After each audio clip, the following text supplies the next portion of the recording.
Welcome to the Open Door. Jim Hannick here with fellow panelists Mario Ramos Reyes and Christopher Zender. Today, we explore the multifaceted legacy of Asian Americans. In recent months, as we know, they've increasingly become the targets of hate crimes. I have a couple of statistics from a think tank courtesy of yesterday morning's paper. Across the country in the last quarter, there's been a 164% increase in anti-Asian hate crimes. New York, the worst at 223%, 140% in San Francisco, and 80% in Los Angeles. So it's very sobering. A range of other issues also come to mind. These are more background issues. Asian Americans in international study programs, as well as Asian nationals in study programs here. Charges of intellectual espionage and the influence of the Chinese Communist Party. Our special and welcome guest and my own very old good friend is the distinguished logician, Professor Gary Marr of State University of New York at Stony Brook. We begin in prayer. Come, Holy Spirit, fill the hearts of your faithful and enkindle in them the fire of your love. Send forth your Spirit, and they shall be created, and you shall renew the face of the earth. O God, who has taught the hearts of the faithful by the light of the Holy Spirit, grant that by the gift of the same Spirit, we may be always truly wise and ever rejoice in his consolation. Through Christ our Lord. Amen. Professor Marr, Gary, if we might, could you tell us a bit about your background? You are from California, are you not? Yes, I am. I was born in Richmond, California, and I was a colleague of Jim at Loyola Marymount while I was finishing my PhD at UCLA. There I met wonderful people like Rhonda Chervin and Bob Hurd, and especially Jim, who affected the way I wanted to be an academic. I ended up at Stony Brook, but I remember fondly those days at Loyola Marymount. Let's see, what was the question again, Jim? Well, anything more about the background, just to give us a little context. Well, I grew up in Sacramento. I learned a lot about, well, let's see. I think first of all that what's going on now is because of a lack of Asian American history in the public mind, and because Asians are missing from that history, they often feel as if they're eliminable. They're not really part of the American story. And part of what I had growing up is I didn't know that history, and I had to discover it just like a decade or two ago when I decided I needed to teach Asian American history. I had approached a donor, Charles Wang, after he had come back from China and after I'd just come back from China with the Society of Christian Philosophers, and I felt that there was a need to know this history.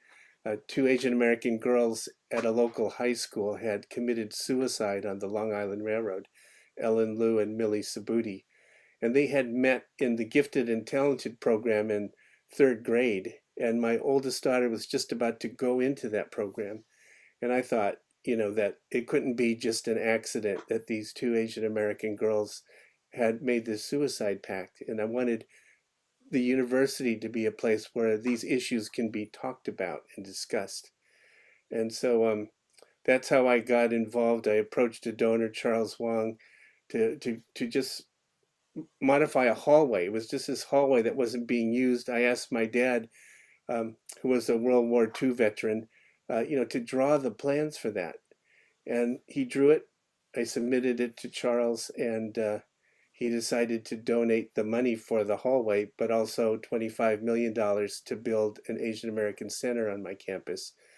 And at the time, it was the largest donation in the history of public education in New York. And so there was no education. So I said, well, I have to learn this. I have to start teaching myself.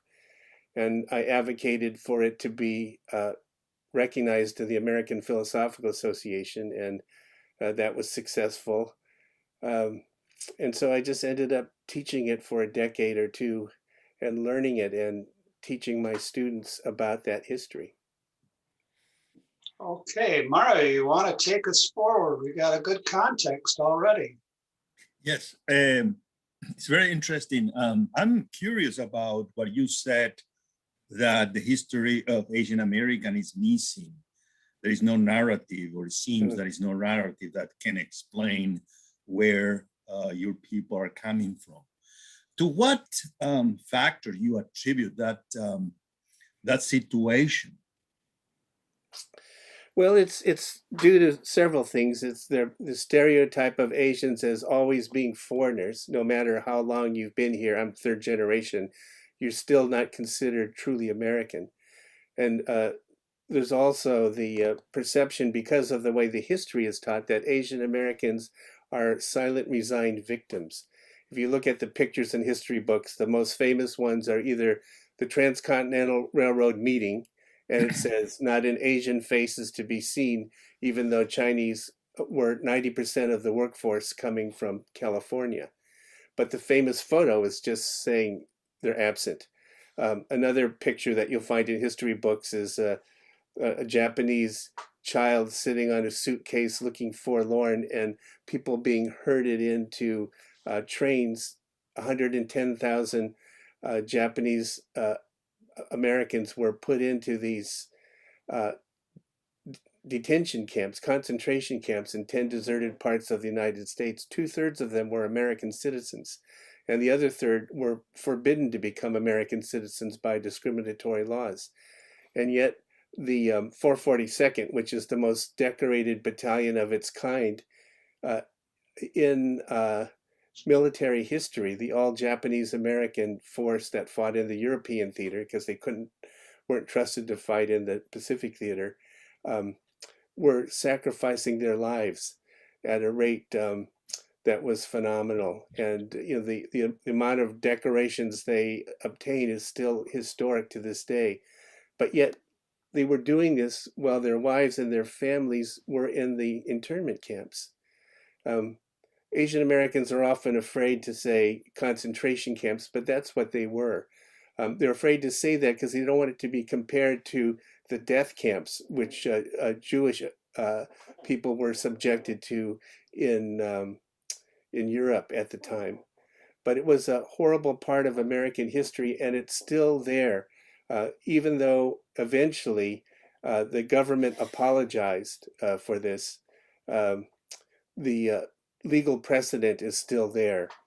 Judge Roberts wrote the dissenting opinion and said it's still there like a loaded gun that can be used to detain people in times of crisis. And that's what we've seen after 9/11. After 9/11, the hate crimes went up not just 200%, it went up 1,600% against people that looked like Muslim or Arab or South, West Asian.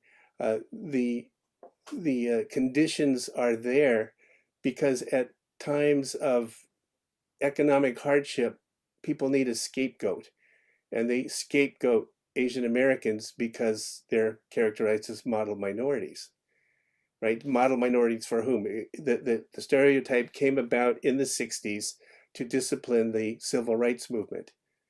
So if you're a model minority, you're a minority and you're a model, but model for whom, right? It was saying that here are people that pulled themselves up by their bootstraps because of their cultural values, and people who are demonstrating in the street for civil rights should not be so violent and follow these model minorities. But you know that history is not true. Uh, First of all, many Asian Americans are in the poverty level. You know, people from Southeast Asia and so forth. They don't use federal services. Also, being stuck as a model minority means that you get violence from not only whites, the dominant group, but also from minorities who resent being held up to a model. I had the privilege of interviewing Yuri Kochiyama while I was doing this teaching. Yuri is pictured in the famous photo, Time Life photo with Malcolm X. She was in an internment camp during World War II. She was a journalist. Her husband was in the 442nd. And then after she got out, she arranged for Hiroshima maidens to come back to America to get plastic surgery on their faces with Jewish doctors. And then she moved her family to work in Harlem with Malcolm X. And when I went out to interview Yuri, she was there on her walker. She was living in a Black retirement home in Oakland, and she was still getting calls to go to rallies. And I have one of the few interviews where she talks about how Martin Luther King and Malcolm X were coming together in their philosophies. She said Malcolm saw that King was able to get great crowds, and Martin Luther King was starting to see that Malcolm's analysis of what was going on was deeper than just talking about civil rights. Martin Luther King was starting to criticize the Vietnam War because a great percentage of the people who were dying were African American men. And when he was told not to talk about that, he said, I fought against segregation so long I can't segregate my consciousness, my conscience. And he, both of them were assassinated along with Kennedy and John F. Kennedy, Robert Kennedy, Martin Luther King. I've worked with activists who knew these people, and what Yuri said to my students, she said, learn history and change the world.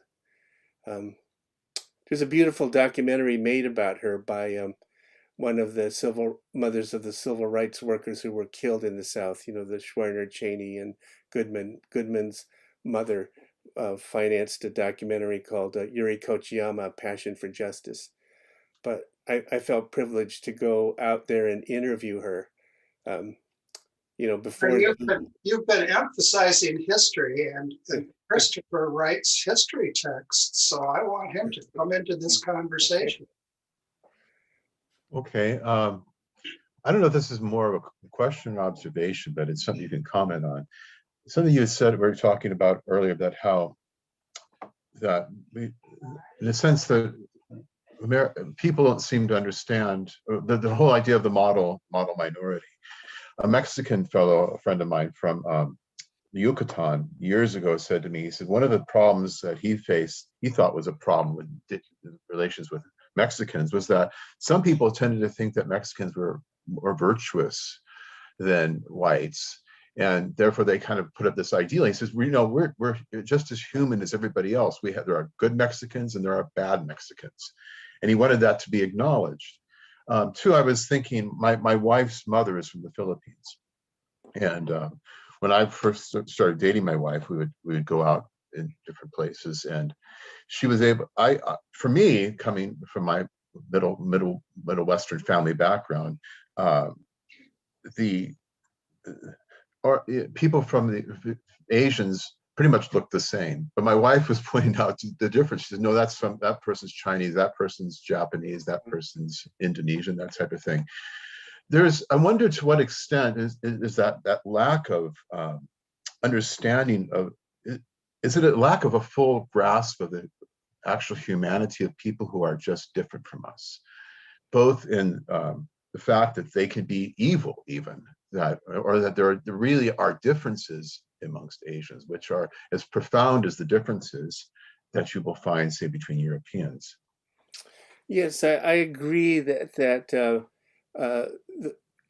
all groups are just as human as other groups and have good and bad. But the way stereotyping works, in my opinion, is that there is a good stereotype and a bad stereotype, and people are not allowed to be in their full humanity in between. So if you are in a faculty meeting and you are supposed to be as quiet and a model minority, but you speak up and you object to something, all of a sudden you're put into the category of the angry Asian person or the bad Asian person, and that's how stereotypes work for people of the generation my parents grew up. There was Charlie Chan, who was the model minority, and Fu Manchu, and you had to be one or the other. As soon as you act up, you're put in the bad category. Same thing for women. Anna May Wong played both the Dragon Lady and the Lotus Blossom, right? So one stereotype is the woman who can, who knows, has a lure and is able to seduce men, and the evil version was the version that drew men into their into depravity, right? But the way it works is that you don't become human. You're not in between, because we don't have the stories of of real people. We have these stereotyped polar opposites, which are mechanisms of control rather than ways of giving humanity to these stories. Can I show you a picture? Sure. Okay, so let me tell you an example of a story here that has been helpful when I have.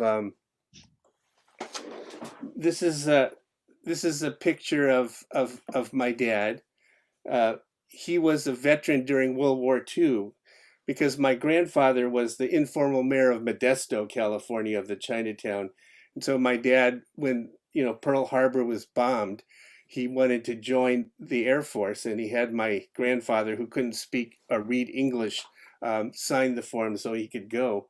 And at the same time, he saw his Japanese American kids, going off to internment camps. So, but this is what he was most proud of. It says, on the 25th day of October 1944, the fickle finger of fate finds it expedient to trace on the roll of the Lucky Bastards Club the name of John W. Marr, bombardier on the Flying Fortress Little 8-Ball, for having this day achieved the remarkable record of sailing forth and returning no less than 35 times, for having braved the hazards of Hun flak, for bringing to Hitler and his cronies tons of bombs, for bending the Luftwaffe back, all through the courtesy of the 8th Air Force, who sponsor these programs in the interests of liberty-loving people everywhere. And on the back, are the signatures of the people on his plane. Well, you see, my dad was he was stationed in Big Springs, Texas, where he met my mom, who was cleaning carburetors and putting them in cars. And he went overseas, and 35 missions was 10 more than the standard tour of duty that was 25. People were dying at the rate of 25% of the planes never came back. Some people say Jimmy Stewart's performance in It's a Wonderful Life is so powerful because he was sent for 2 missions on the front lines in an airplane like this, and he's suffering PTSD. But my dad flew 35 missions, and then when he came back, they got married. They started the first Chinese takeout place in Sacramento. He used his his engineering skills. He took out the back seat of the delivery truck and put a pan of water over it, and the steam heated the chow mein, and all of this they started that, and all my mother's family, their younger brothers and sisters, came to live with them there. You see, because when my mother was a teenager, her father was the head of a Chinese association, but he was murdered, and she was forced to raise her younger brothers and sisters with her older brother. So Joseph, and she was Mary, had to raise these kids because their mom was put in an institution because the dominant society didn't understand that it was normal for Chinese women to talk to the ghosts of their departed spouse, much like Catholics would pray to saints for guidance. And so when her mother was institutionalized, she had to raise these kids. And so that's why she was putting carburetors in. And then they all moved to Sacramento and lived there. They had Southern names like Annabelle Lee and Olive and Willie Mae. And all the Chinese guys in Sacramento would cruise by the Chinese kitchen because these Southern belles had come into town. And it was a cool thing to be a delivery boy for this. And so my dad, though, because he bombed all these buildings, he went back to Berkeley on the GI Bill and became an architect. And if he hadn't been able to do that, I probably would never have gone to college and been a professor. But because he did that, he when I told Dad after he retired, come back and draw plans for a remodeling of a hallway, he did that, and he put Charles Wang's name on it, and I gave those plans to Charles. And when he came to speak at Stony Brook, and he had just come back from China, like I had just gone with the Society of Christian, and his heart was changed. And for somehow he just looked at it, and his wife said, Charles, why don't you do it? And he reached out his hand, and he gave me a check for $25,000 to refurbish this hallway. And on the way out of the door, he said, why are we doing a hallway? Why don't we do a building? And that's how it led to the $25 million by the end of the year. But that's extraordinary, Gary. That's just really extraordinary. And I can tell how you've come to be an activist while making your mark initially and continuously as an academic. And in a way, you had an earlier model for this blend of the academic and the activist with Donald Kalish at UCLA. Isn't that right? Yeah, Donald Kalish was my mentor. He hired Angela Davis. He was at the Chicago 7 trial, and I always admired Don because he was a great teacher. He let people, his students become important, like David Kaplan and other philosophers, Dana Scott. There's so many people that became famous logicians because of Kalish.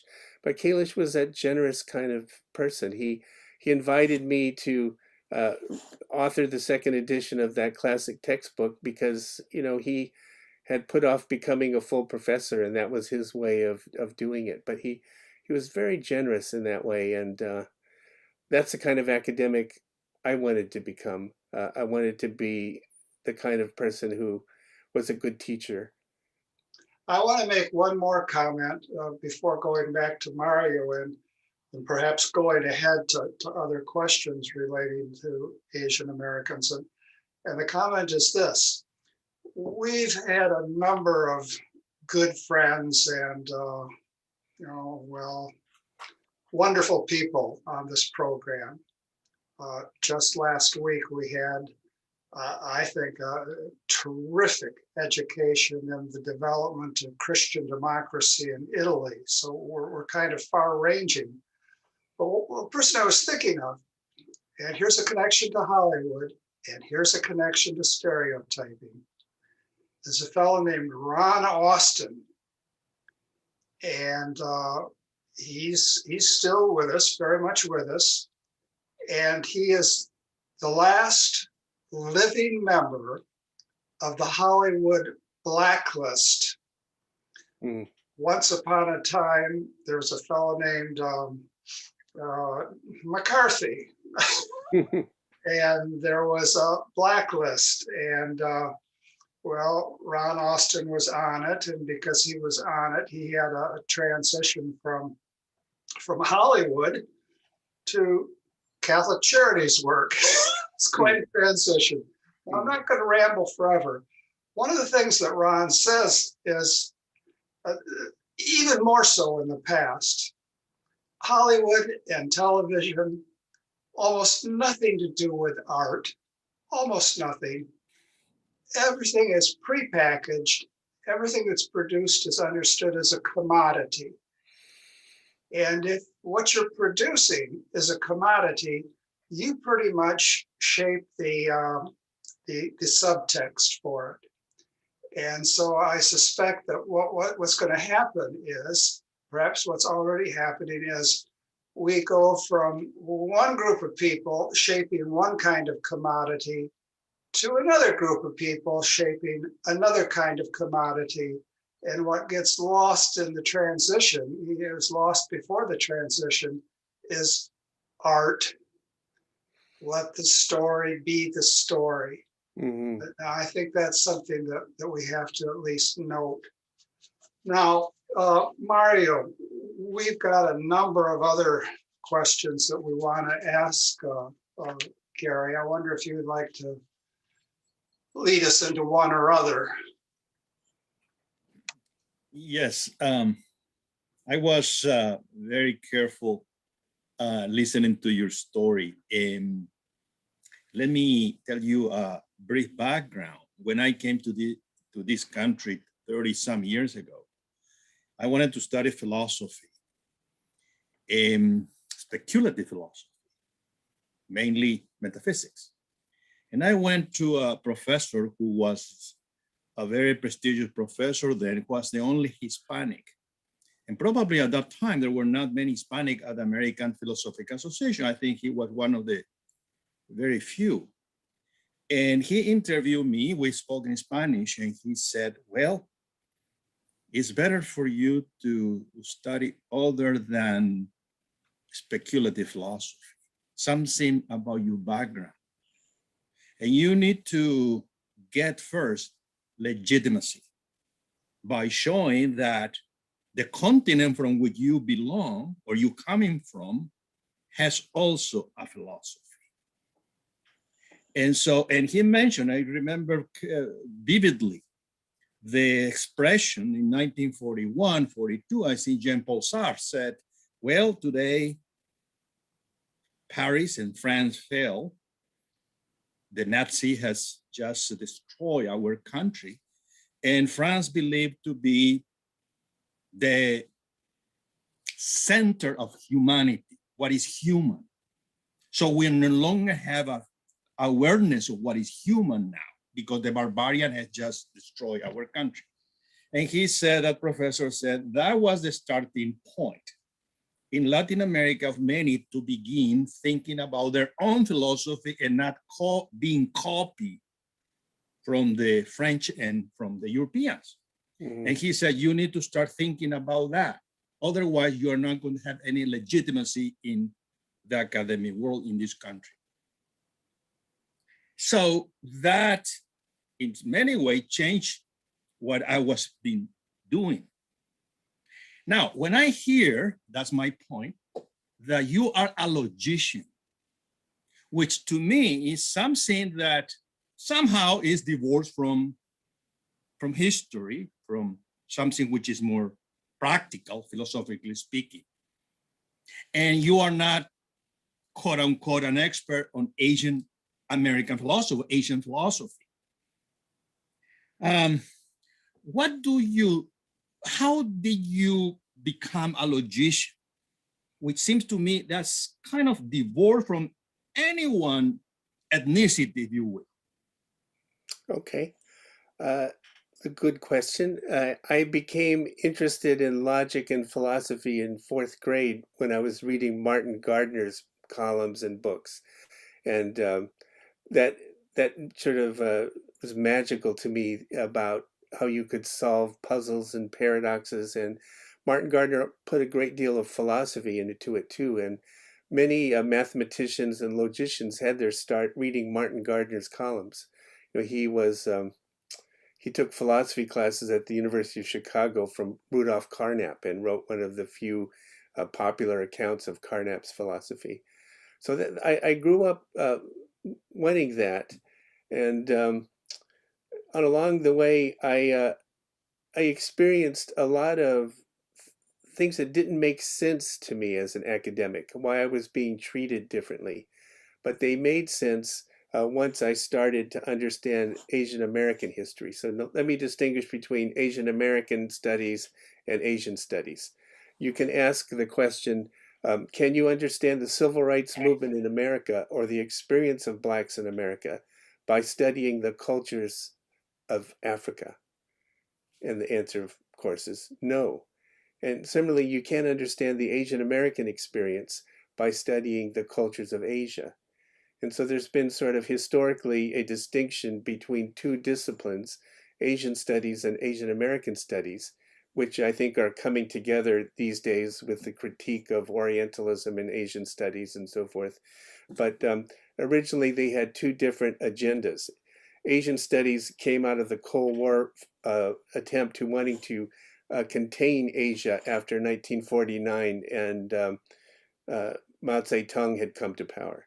So, so my dad was able to join the Air Force and so forth because China was considered to be the good guys, and the Japanese were the bad guys, right? They had these famous Time Life magazine articles and how to tell your friends from the Japs, and they were very stereotypical. They would say that the Japanese were hard-heeled and so forth and laugh inappropriately, but the Chinese shuffle and are not as are more humorous and so forth. And this had nothing to do with the distinction between Chinese and Japanese. I mean, I always wondered growing up, why do people say, are you Chinese or Japanese? And you'd answer the question, and they couldn't tell anyway. But why would they keep asking? Well, it was because of World War II.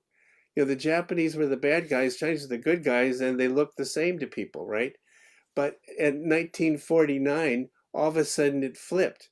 Chinese were the bad guys and Japan were the good guys. And you started to have movies like Tea House of the August Moon and these, making, the Japanese or the Koreans or whatever the good guys and the Chinese the bad guys.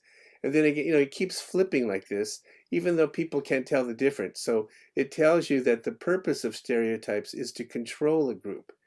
So, a lot of anti-Asian hate now is because of the discourse about China, Chinese spies and so forth, that it's our greatest economic partner, competitor.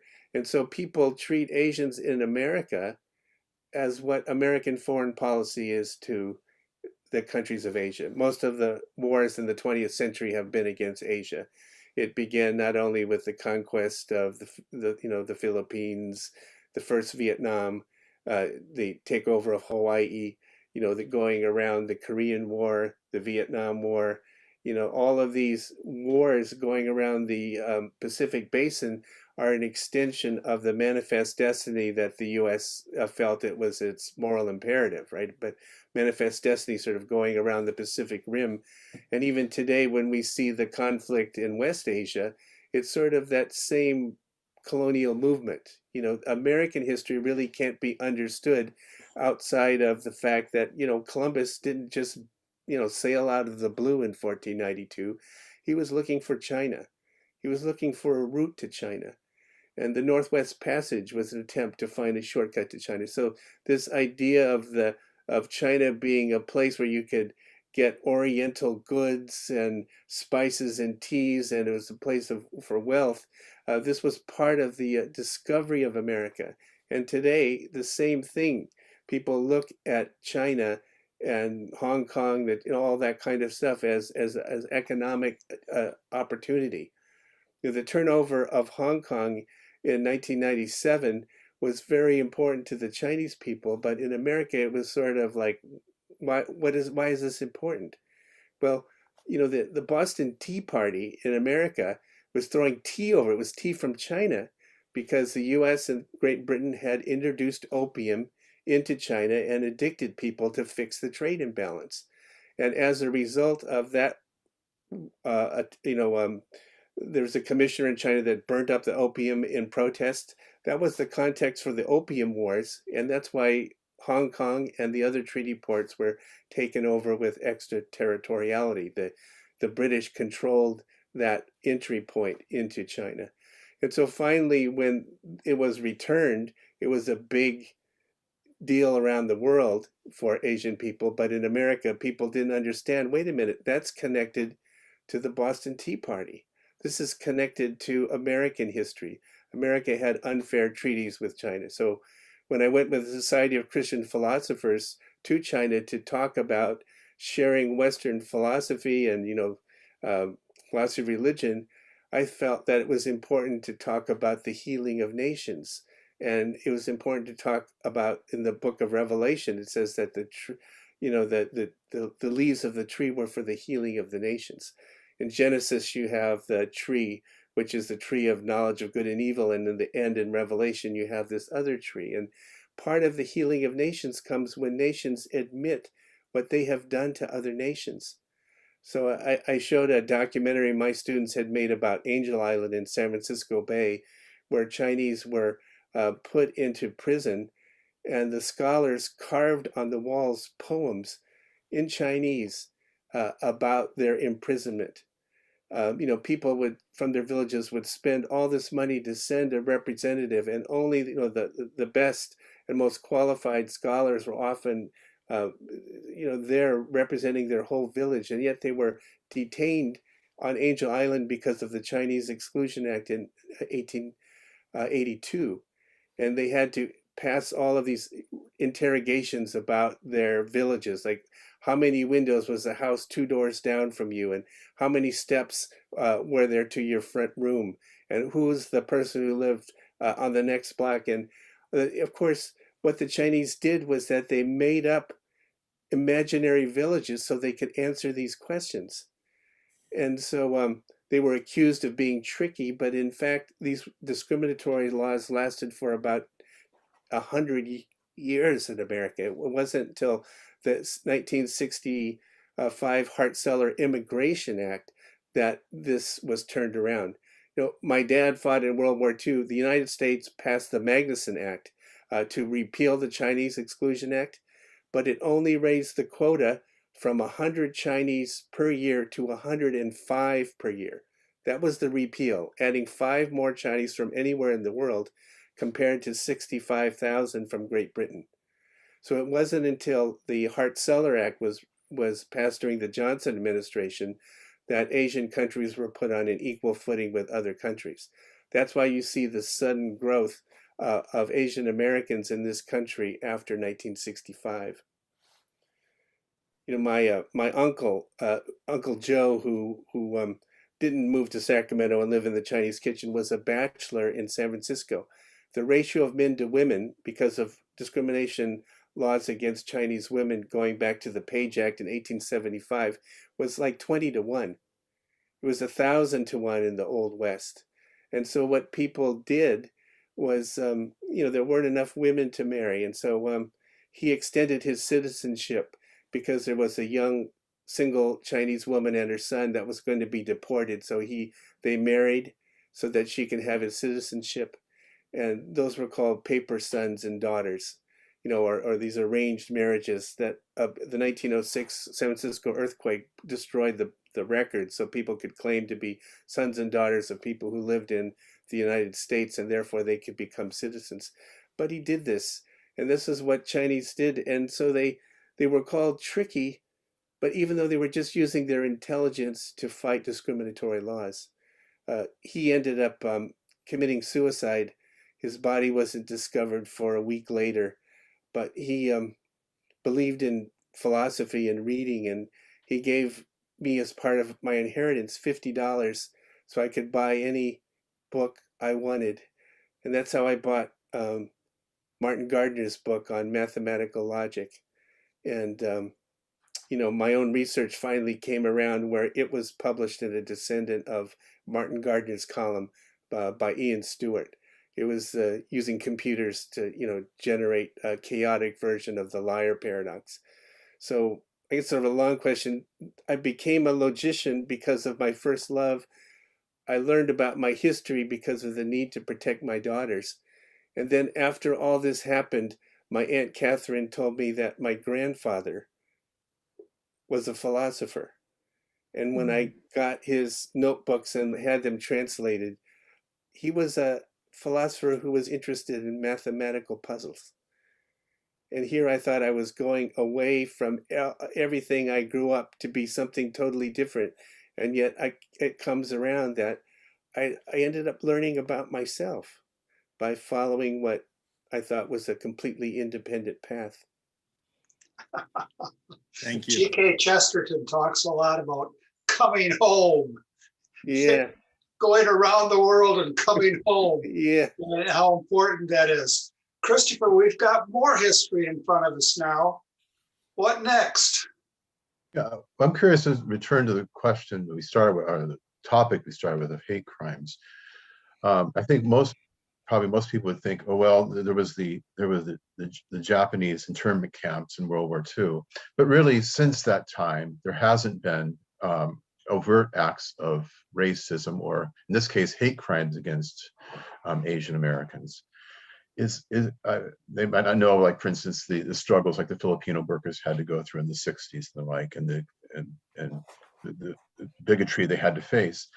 Are these hate crimes a new eruption, or you look upon them as maybe just intensification of something that has been continuous in America since, say, Well, the it's Second World War? certainly been continuous. It's just in the news now.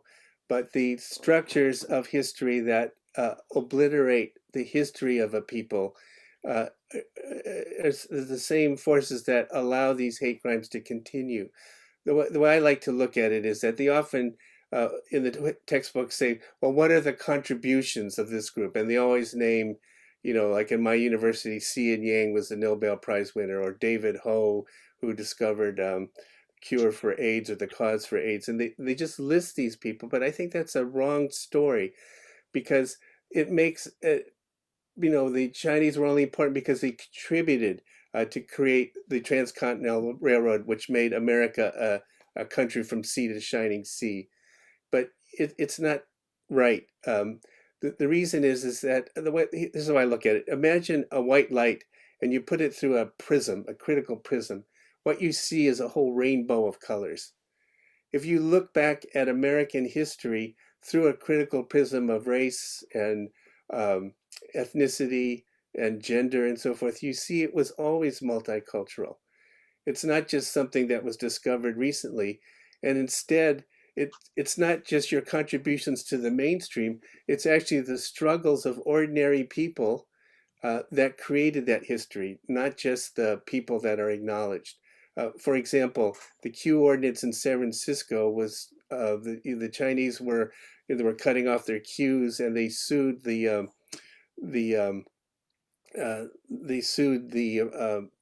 person who was enacting this law, and they pooled all their money together to fight it legally. And the case went all the way to the Supreme Court, where it was heard by Justice Fields, was a famous justice.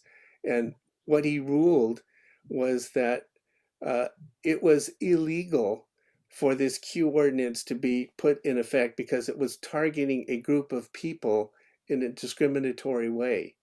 And what happened was that the 14th Amendment was made to apply not only to citizens, but to anyone residing in America.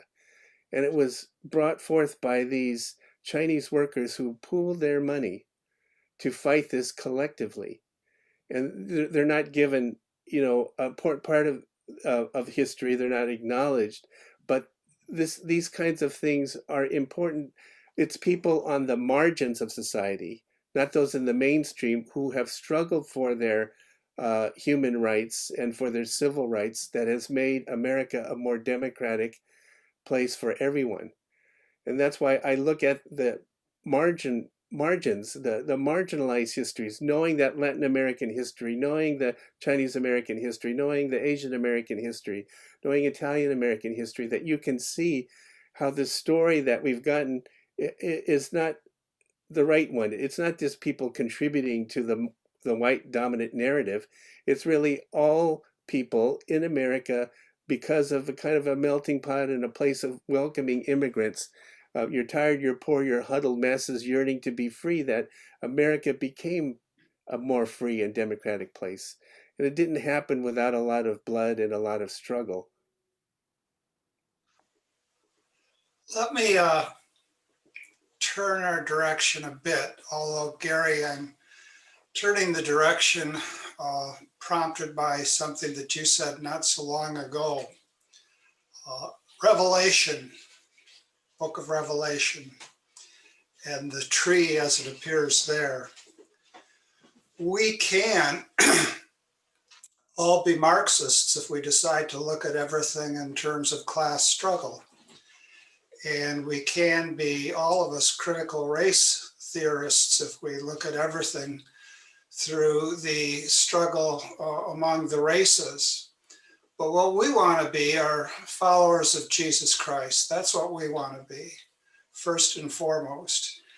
And we believe that Jesus Christ founded a church. And what we found is in the life of that church, nations have oftentimes tried to take over the church for themselves. It's one of the oldest stories in the history of the church. And we find that Christians have often been willing to compromise with the nations in which they found themselves. And of course, that's part and parcel of our origin in Judaism, where the Jews oftentimes tried to compromise with the nations around them in ways that went against God's law. And here in the United States, we could say that I'm being very, very, very broad brush. I can't imagine a broader brush. But here in the United States, Christians have become properly bourgeois in order to conform to the ethos of a capitalist society. And now we have, and of course, this is just manifestation 9027. Now we have the idea that in China, the church is just okay so long as it's Chinified, sinicization.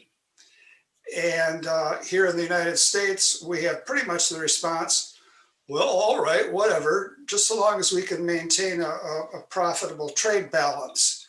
So we look at China in terms of economics, and China looks at the church in terms of Chinese state power. And to put it in a very, very broad term and to add an element of modest humor to it, here on this show, we mostly believe in rum, Rome, and rebellion. Now, if you believe in rum, Rome, and rebellion, and I certainly do, how would you assess what's going on in China under the direction not of the virtue, but under the direction of the centralization of power, pure and simple? Well, of course, I can't speak for what's going on in China today. When I went back in 1995 with the Society of Christian Philosophers, I had to teach myself about Chinese history, and I wanted to give a piece that would speak about the gospel in China. And so I struggled very hard. I was in Port Jefferson. I stumbled into a bookstore and I found a book of Christian art done by Asian artists from all over the world. And I said, okay, this is what I'm going to use. I'll use these images because they'll get past the translators. And I also wanted to address the issue of Tiananmen Square without doing it directly, because that would be against all of the delicacies of the politics. But I wanted to address that issue, so I looked at Paul's address to the philosophers in the Areopagus and Mars Hill, and what he did was he talked about the unknown God. Right, he saw all of these, religious relativism, all these gods. I mean, so here's this unknown God, and if you go back into Diogenes Laertes, it turns out this unknown God, goes back even to Epimenides. Epimenides, oftentimes logicians like to quote, the book of Timothy, where it's Epimenides, one of the Cretans, one of their own, lazy, and so forth, but it said all Cretans are liars, right? Well, it turns out Epimenides had talked about this unknown God. And so what I thought was that in every culture, there was a seed that God planted so for the gospel to grow. And the key for me going to China was to find what that was. And for me, it was Tiananmen. It's the gate of heavenly peace. And so what I wanted to say in my talk was that the seed that had been planted in China, this Tiananmen, which was the gate to the forbidden city where the ancient emperors lived, and also the square at which the pro-democracy movement took place, could be this counterpart to the unknown God. Tiananmen means gate of heavenly peace. Tian is heaven, and all of these events happened here, just like in Jacob's ladder in the Old Testament. This way to heaven, and I thought I could declare what the true meaning of the gate of heavenly peace is, because Jesus is our peace. The gate to heaven is Jacob's ladder in the Old Testament, and that the true meaning of the gate of heavenly peace is given in Christ. And so I went there sort of naive at the time. I threw a bunch of books into my suitcase. We weren't supposed to bring Bibles because that was illegal, but I threw some John Stott books in there. I threw The Cost of Discipleship, and so when I went there, I found that some of the scholars that we were talking to were very interested in Christian philosophy. The state was interested because they thought Christianity led to the Protestantism, which led to capitalism, which led to productivity and so forth. But some of these scholars were truly interested in Dietrich Bonhoeffer and so forth. And so when I was there, I wrote my name in Chinese and put it out there, and I was trying to make a statement. And one of the scholars was a Bonhoeffer scholar, and I said, look, back in my hotel room, I have a copy of The Cost of Discipleship. I brought it. You can give it to one of your students. And he followed me all the way back to my hotel room, and I handed to him with this book with a green cover, and he began to weep because he had never held a copy of that book. And this was his passion for scholarship, and because of the censorship, they wouldn't let him have these books. And I think what had happened in China, there's the state-sponsored church, the Three Self-Patriotic Church, and then there's the official versions, but there's also the underground church. And so, I didn't know much about it. I gave my talk, and the students rushed up to the translator, and they said, "What must I do to be saved?" Because of these pictures by Asian artists. And Enoch Wan, who was our translator, I was sharing rooms with him, and he told me that he had started the first Bible studies at Stony Brook, where my university was. And I had met him just accidentally because I switched rooms with a theologian who didn't want to share rooms with him. And I said, of course, I'll share rooms with him. And what happened was the underground church contacted him. He had been trying to reach them for 12 years. And we went on this, from place to place. And finally, we met with some people in the underground church. And I asked, I opened up their hymnal, right? And one of the things is, one of my daughters, after my wife lost her first child, there was a man named John Wimber who prayed for my daughter to be born. And when I opened that thing up, the songs they had, there was John Wimber's Spirit song. And so I gave them all my equipment that I had smuggled in so I could show the slides and all this sort of thing. And I said, what can I do for you? And they said, just pray for us. And I said, will you pray for America? Because I feel that your faith is so much stronger. And they agreed to pray. And that's when I came back to the US after that, and I saw Charles Wang had gone to China, and I had my dad draw the plans, and I submitted it, and all of this stuff happened. And I kind of attribute it to the sincerity of the believers in China. Enoch went back, sponsored by a church I was attending, to train people to learn how to do their own Bible studies, because they had been just listening to Christian radio. When the missionaries got kicked out of China, that's when the indigenous form of Christianity took root in China. And he taught him how to go to the scriptures and, give their own lessons, not just memorize what these radio preachers had said. And these people said, now we could go home for the first time, and he would tell stories. They would be locked up in a house at 4 a.m. and they would pray with their arms on the wall so that when they would fall asleep, their head would hit the wall and they would keep praying. And, I think we could learn a lot. When you say, what the Great Commission in Matthew is pantatan ethne, is to go to all people groups. It's translated nations, but ethne is the word.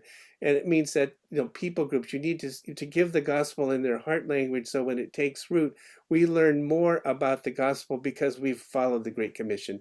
It wasn't that, the Society of Christian Philosophers knew what all Christianity was about and just had to be transplanted into China. But I thought we had so much to learn from them, that it's not just about acting against your conscience or guilt. There was the removal of shame, that the Chinese was an important part of losing face.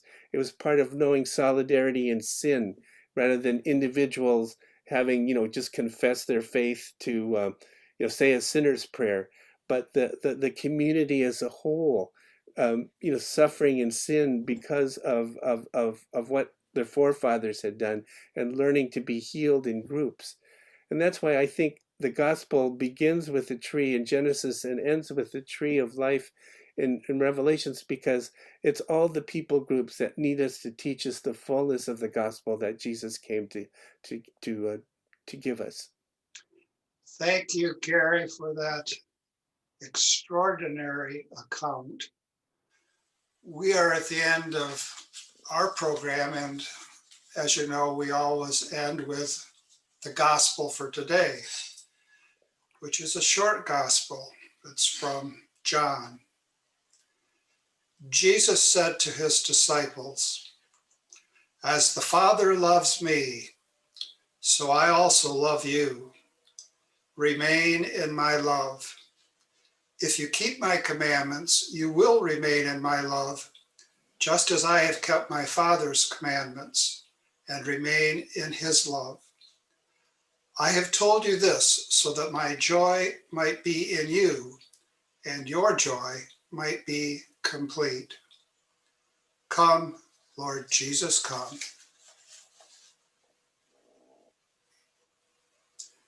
Thanks so much, Gary. Thanks for joining us. Thank you. Well, thank you, Jim. It's been great to connect with you after all these years. Well, what's it been? 4 or 5? My first article published with you. I thought getting old would take longer. Well, let it take a little longer for all of us. All right. Thank Godspeed. you. Take care. Take care, Bye-bye. Gary. Thank you.